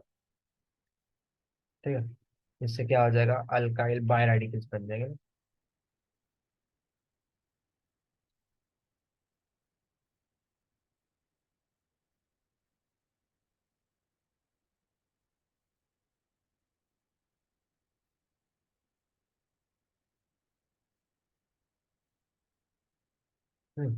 ये हुआ कुछ इस रिप्रेजेंटेशन विल डू डिफरेंट।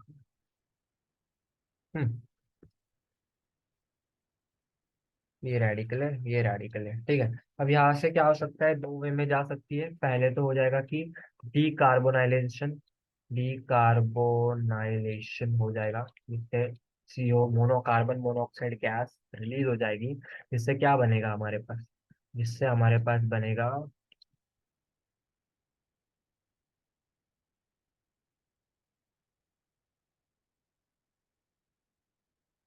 3 4 5, 1 2 3 4 5, पूरा चला जाएगा। तो यहाँ पे रेडिकल जाएगा ना, एग्जैक्टली।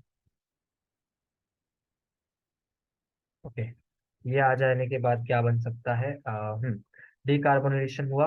डिकार्बोनाइलेशन के बाद either it could go for radical recombination, या हम लोग जा सकते हैं थ्रू रेडिकल रिकॉम्बिनेशन,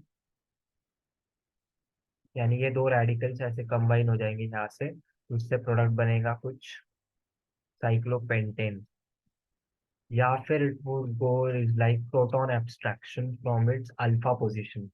ओके, या फिर वो हो सकता है कि intra inter intra molecular hydrogen abstraction, it is intra molecular, एक ही स्पीशीज है, हाइड्रोजन एब्स्ट्रैक्शन होगा। इससे अल्फा पोजीशन से एब्स्ट्रैक्ट कर लेंगे, यहाँ पे प्रोडक्ट बनेगा, तो उसकी वजह से क्या होगा, एक अल्कीन फॉर्म हो जाएगी। ठीक है, this will be the product formed cycloketones के केस में। ठीक है, इंट्रा मॉलिक्यूलर। ओके, और अगर डिकार्बोनाइलेशन नहीं हुआ तो, if no decarbonylation takes place, no decarbonylation takes place, decarbonylation takes place, तो उस केस में क्या होगा, उसमें दो केस तैयार होंगे देखो। पहला है कि intramolecular hydrogen abstraction, intramolecular hydrogen abstraction दोनों में होगा। हाइड्रोजन एब्स्ट्रैक्शन, यहाँ पे क्या होगा कि acyl radical in biradical के केस में, by acyl radical from abstracts from alpha position of alkyl radical, यानी कि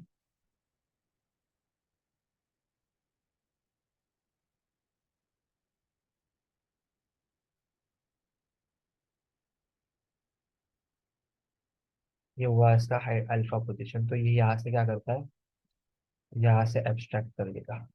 ठीक है, और जिसके वजह से क्या बनेगा, यहाँ पे बनेगा मेरा अनसैचुरेटेड अल्डिहाइड बनेगा, अनसैचुरेटेड अल्डिहाइड बनेगा। ठीक है, कैसा बनेगा अनसैचुरेटेड अल्डिहाइड, इट लुक सम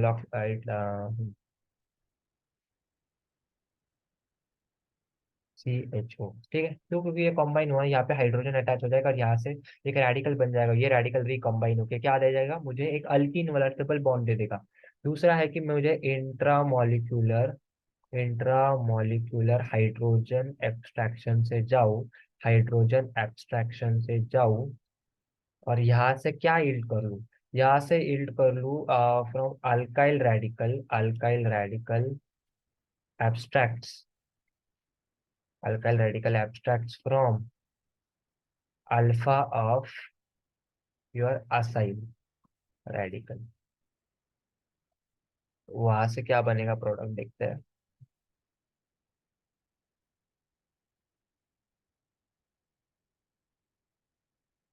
ये हुई इसकी अल्फा पोजीशन, ये इंटरेक्शंस हो गया ऐसे। तो उसकी वजह से यहाँ पे रेडिकल बन जाएगा और यहाँ रेडिकल बनने के बाद क्या होगा, यहाँ पे ऑलरेडी रेडिकल है तो ये रेडिकल रिकम्बाइन होके यहाँ पे एक और डबल बॉन्ड बना देगी, यानी double bond C double bond O। यानी यहाँ से मेरा प्रोडक्ट बनेगा दैट इज अवर कीटीन। बराबर है, तो कीटीन कैसा दिखता है, वो लुक लाइक, हाँ, see, ये बनेगा हमारा कीटीन। ठीक है। और जब सॉल्यूशन फेज में होगा ना, तब बायोरेडिकल इज नॉट जनरली डीकार्बोनाइलेशन नहीं होता उसका। यानी कि कार्बन मोनोऑक्साइड को रिलीज करने वाला प्रोसेस स्टेबलाइज करने के लिए वो सिर्फ जब तुम्हारा कीटोन या साइक्लोकीटोन गैसियस फेज में होगा तभी करना है, एक्वस फेज में नहीं करना है। एक्वस फेज में we will go through this process where ketene is formed और unsaturated aldehyde gets formed. Okay. और अगर फोटोलिसिस हमने किसके अंडर कैरी किया, हमारा फोटो लाइसिस, या हमारा फोटो लाइसिस हमने कैरी किया in polar protic solvent, with photolysis carried out major product, okay, which carry undergo solvent addition to give stove, okay, but down by intramolecular hydrogen extraction, intramolecular hydrogen expansion कर रहे हैं तो polar, we go for an polar protic solvent से किया अगर photolysis, तो क्या बनता है, तो क्या, तो मेजर प्रोडक्ट क्या बनेगा, एस्टर्स बनते हैं, ठीक है। जैसे कि अगर साइक्लो कीटोन लिया मैंने, उसमें मैंने ऐड किया your heat in presence of polar protic solvent जो कि प्रोटॉन प्रोवाइड करने में सफिशिएंट था। उस केस में क्या होता है कि हमारा मेजर प्रोडक्ट बनता है एज अवर कीटीन। ओके।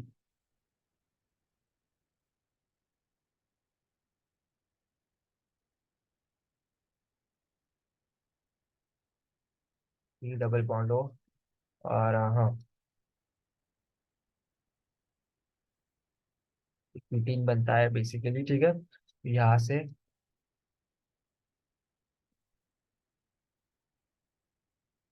से कीटीन बन गया, और कीटीन को और इससे हम किस में रख रहे, ROH, that is our an polar protic solvent में रखने की वजह से क्या होगा कि जो OR वाला ग्रुप है ना, वो इस कार्बन पे अटैक करके स्टेबलाइज करने में मदद कर देता है। तो पोलर प्रोटिक सॉल्वेंट के इस्तेमाल करने की वजह से क्या होगा कि जो हाइड्रोजन वाला ग्रुप है उसे लेफ्ट करने के बाद जो ग्रुप लगा है वो अटैच हो सकता है, तो C डबल बॉन्ड OOR। यहाँ से क्या बन के आया, यहाँ से बना मेरा एस्टर। क्यों बनता है ester, ester is form due to undergo solvent addition. यहाँ पे क्या हुआ बेसिकली, जो सॉल्वेंट हुआ यूज किया था ना वो ऐड हो गया, सॉल्वेंट एडिशन हुआ to ketene to give this ester, to give ester, क्योंकि हमने सॉल्वेंट एक्सेस में यूज किया था और वो पोलर प्रोटिक सॉल्वेंट था, ठीक है। Next we are moving towards Norrish type 1, हमने खत्म कर दिया पूरा। Okay, now we are moving towards Norrish type 2, towards Norrish type 2 reaction, Norrish type 2 reaction की तरफ मूव कर रहे हैं। तो नॉरिश टाइप 2 रिएक्शन जब हम पढ़ते हैं ना, तो उसमें क्या होता है basically, we go for gamma hydrogen abstraction, gamma hydrogen abstraction. और ये कैसा होता है प्रोसेस एब्स्ट्रैक्शन का, गामा हाइड्रोजन एब्स्ट्रैक्शन का प्रोसेस होता है इंट्रा मॉलिक्यूलर होता है, मॉलिक्यूल के अंदर ही करेंगे। उसके लिए कौन यूज किया है हमने, we are making use of excited carbonyl group. Excited carbonyl group क्या करता है, एब्स्ट्रैक्ट करता है, process abstract proton from its gamma position, ठीक है। गामा पोजीशन से वो निकाल लेगा। ठीक है, तो वो गामा पोजीशन से क्या करता है, प्रोटॉन को एब्स्ट्रैक्ट करता है एक्साइटेड स्टेट में जाने के बाद, जिससे क्या बनेगा, एक 1,4 बाय रेडिकल प्रिपेयर होती है, 1,4 बाय रेडिकल बनती है। ओके। और इस बाय रेडिकल पे हम लोग क्या करते हैं, फिर आगे सेकेंडरी प्रोसेस कन्वर्ट करती है। ये प्राइमरी प्रोसेस है, बेसिकली क्या करना है, तुम्हारा जो कंपाउंड में दिया है उसे एक्साइट कर दो, गामा पोजीशन से हाइड्रोजन एक्सट्रैक्ट हो जाएगा using excited carbonyl group. Okay. Okay.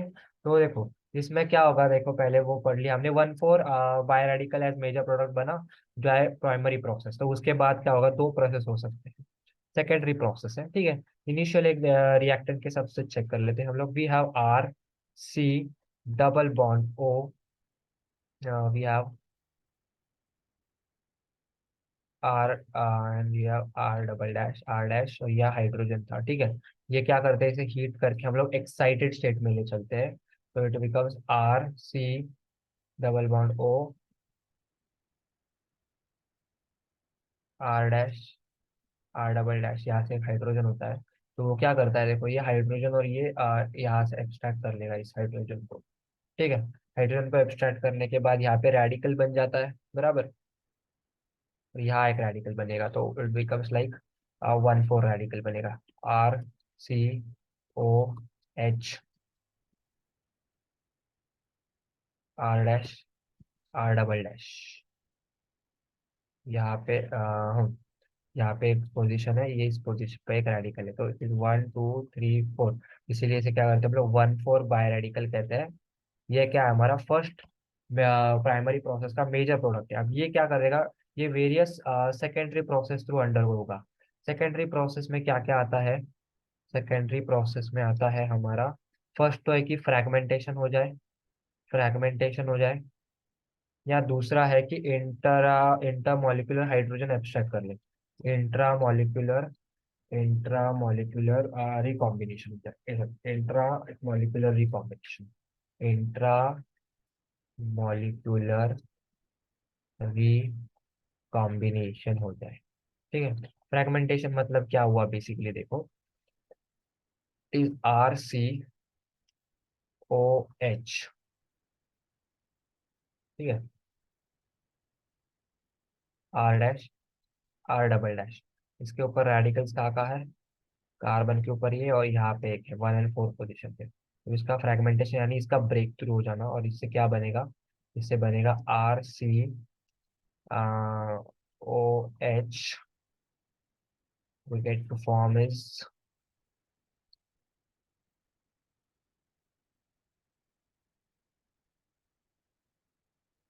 ये बॉन्ड ब्रेक होने की वजह से, ठीक है।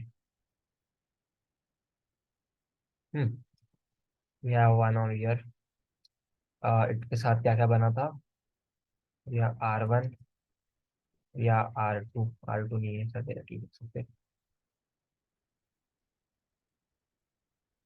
R1 R double dash, and we have is radicals form, okay. यहाँ पे क्या होगा, रिकॉम्बिनेशन होगा, recombination to give is enol, and it will give alkene. कैसे बनेगा, देखो R C O H double bond. This is our enol form, and this is alkene, that is double bond R dash and R double dash. ये हुई alkene product, ये हुई हमारी secondary product of Norris type 2 reaction which goes through fragmentation. दूसरा है कि हम लोग इंट्रामोलिकुलर रिकॉम्बिनेशन देख सकते हैं, जिससे सब्स्टिट्यूटेड साइक्लोब्यूटेन का कुछ कंपोनेंट मिलेगा, जैसे कि R C O H R dash R double dash. Hmm. कुछ नहीं, रिकॉम्बिन हो जाए यहाँ से ऐसे, ऐसे क्या बनेगा। हम्म। आर डबल डैश, फिर R dash, this is O H, this is R, this is an substituted cyclobutane, ऐसा कुछ तो प्रोडक्ट मिल के आएगा हमें। ये हुई थ्रू सेकेंडरी रिएक्शन, ठीक है। रिकॉम्बिनेशन, इंट्रामोलिकुलर रिकॉम्बिनेशन हो सकता है, फ्रेगमेंटेशन होता है सेकेंडरी प्रोडक्ट में।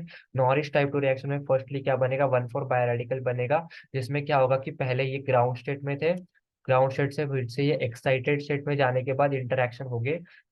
इंटरेक्शन होने के बाद क्या बनेगा, 1,4 बाय रेडिकल बनेगा, जो कि बहुत ज्यादा अच्छा खासा स्टेबल होगा। उससे फिर सेकेंडरी प्रोसेस घटेंगे। एक तो होता है फ्रेगमेंट हो जाए, पूरा मॉलिक्यूल दो पार्ट्स में डिवाइड हो जाए, जिससे एक इनॉल और एक एल्कीन अल्कीन जनरेट हो पाए। या फिर बन सके कि मुझे कोई सब्स्टिट्यूटेड इंट्रामोलिकुलर रिकॉम्बिनेशन हो गया 1,4 रेडिकल, तो मुझे सब्स्टिट्यूटेड साइक्लोब्यूटेन मिल जाएगा। ठीक है। ओके। एक था और एक की उसमें लिखा था कि उन्होंने अगर इंट्रामोलिकुलर रिकॉम्बिनेशन हो जाता है, तो ये जो इंट्रामोलिकुलर रिकॉम्बिनेशन वाला रिएक्शन था ना, इसे हम लोग क्या, इसे एक और नाम है, इसे हम लोग कहते हैं नॉरिश यांग रिएक्शन। नॉरिश यांग रिएक्शन, यांग रिएक्शन इसे हम ये कहते हैं। ठीक है। ये पढ़ने के बाद हमारे पास एक लास्ट बचता है question, that is di pi methane rearrangement. Last point है, इसके बाद पूरा चैप्टर खत्म। Rearrangement, di pi methane rearrangement. ठीक है। तो इसमें क्या होता है, इंट्रामोलिकुलर रीअरेंजमेंट रिएक्शन है ये। इंट्रामोलिकुलर मतलब मॉलिक्यूल के अंदर ही सारी चीजें हो रही, कोई इंटरनल एक्सटर्नली इंटरफेरेंस नहीं है इसमें।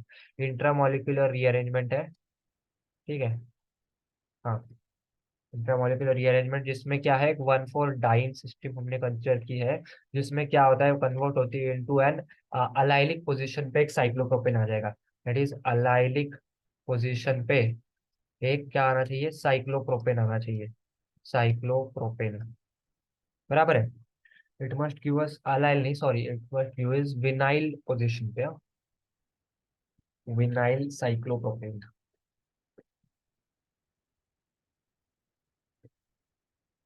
It's not actually vinyl, vinyl directly यहाँ पे अटैच होना चाहिए। It's allyl actually.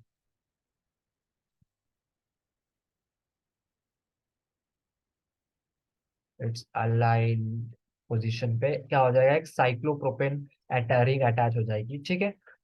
It is basically, it will look like 5 member ring है भाई।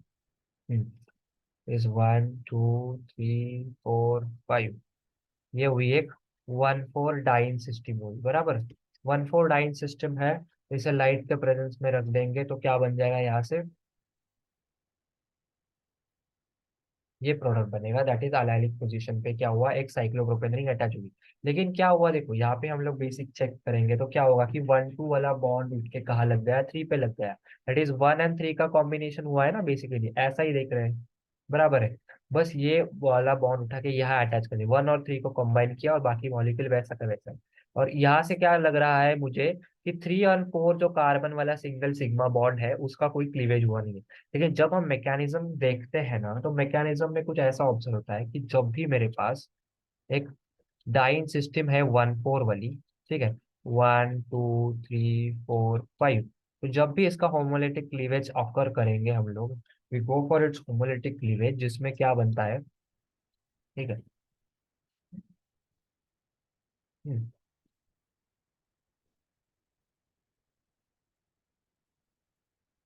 ऐसा कोई बन क्या देखो, it is actually we get 4 groups contain 1 2 3 4 5। तो कार्बन 1 कार्बन 2 कार्बन 4 कार्बन 5 पे क्या आ जाता है, रेडिकल आ जाता है।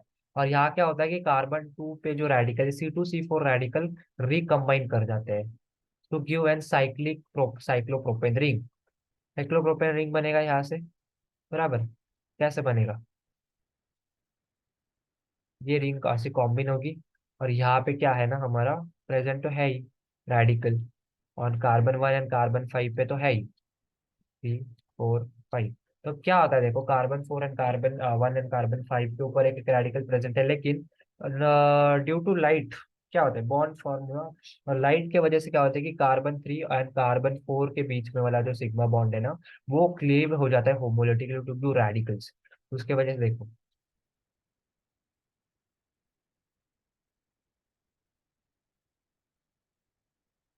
This actually what is actually recombination. Okay. तो यहाँ एक रेडिकल है, यहाँ एक रेडिकल है, यहाँ एक है, और यहाँ एक है। ठीक है। तो ये क्या होगा देखो, ये यहाँ से कंबाइन होगा, और ये यहाँ से होगा, तो ये दोनों क्या हो जाएंगे, आपस में कंबाइन हो जाएंगे। तो उसी की वजह से प्रोडक्ट कैसा बनेगा मेरा, फाइनल प्रोडक्ट विल बी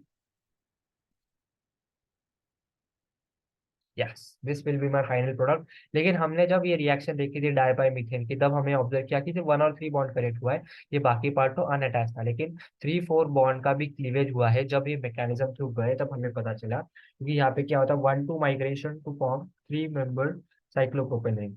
यहाँ पे जो ट्रांजिशन हमने ऑब्जर्व की वो कौन सी थी, ये बेसिक क्वेश्चन थी, पाई पाई स्टार ट्रांजिशन होती है। जब हम लोग ट्रांजिशन के प्रिंसिपल्स पढ़ते हैं या इसका एनालिसिस करेंगे, तो ये पता चलेगा कि पाई पाई स्टार यहाँ पे इंटर ट्रांजिशन हमने चेक किया था। तो फिर इसी के साथ हमने क्या किया है, फोटोकेमिस्ट्री जितना हमें चाहिए, alpha cleavage of carbonyl compound में Norrish one Norrish type 2 reaction पढ़ ली, डाइपाई मीथेन का रीअरेंजमेंट रिएक्शन पढ़ लिया हमने। उसी के साथ हमने फ्री रेडिकल्स में पढ़ा, फ्री रेडिकल्स होते क्या है, उनके टाइप्स ऑफ रिएक्शन क्या क्या है, उन्हें बनाना कैसा है, उनका इनिशिएटिंग का क्या प्रोसेस होता है। उसी के साथ उनके कुछ रिएक्शन जैसे कि हमने पढ़े पिनोकॉल रिएक्शन, हमने पढ़ी मैकमरी रिएक्शन। हमने उसी के साथ साथ क्या पढ़ी, हमने और पढ़ी कि सिलेक्टिव हैलोजिनेशन कैसे करूँ अलाइलिक पोजीशन पे, सब्स्टिट्यूशन रिएक्शन पढ़ा। फिर उसका ऑपोजिट पढ़ा कि अगर ब्रोमीन लगा है तो selective substitution of hydrogen of an at position of bromine या हैलोजन पे कैसे करना है, क्या होता है एन ब्रोमोसिनामाइड। ये सब चीजें हमने क्या कर ली, पूरी तरीके से कवर कर ली। और यहाँ पे मुझे ऐसा लगता है कि फोटोकेमिस्ट्री का जितना इंपॉर्टेंट पॉइंट थे सभी कवर अप कर दिए हैं मैंने। ये एक वेल क्रिस्प वीडियो है, जितना बहुत ज्यादा अभी इम्पोर्टेंट एंड नीडेड वीडियो है। क्योंकि इसमें पॉइंट्स तो सारे कवर कर दिए। अभी कॉन्सेप्चुअल क्लैरिटी आ गई है, लेकिन अभी पॉइंट कहाँ है, हमें पॉइंट अभी है थोड़ा क्वेश्चन प्रैक्टिसिंग करना पड़ेगा। क्वेश्चन जब तक प्रैक्टिस नहीं होते हैं तब तक हम कॉन्सेप्ट्स को क्लियर नहीं कर सकते। तो question solving is way more important and understanding the concept, understanding is important. और उसी के साथ क्या है कि थोड़ा बहुत हमें टाइम स्पेंड करना होगा क्वेश्चन के ऊपर, वो हम डेफिनेटली करेंगे। और उसी के साथ आज का ये पूरा एक सेशन एक ही गो में कंप्लीट करने का सौभाग्य प्राप्त हुआ, उसके लिए बहुत बहुत धन्यवाद। मिलते हैं आप सभी से, तब तक के लिए प्रथम भैरव साइनिंग ऑफ।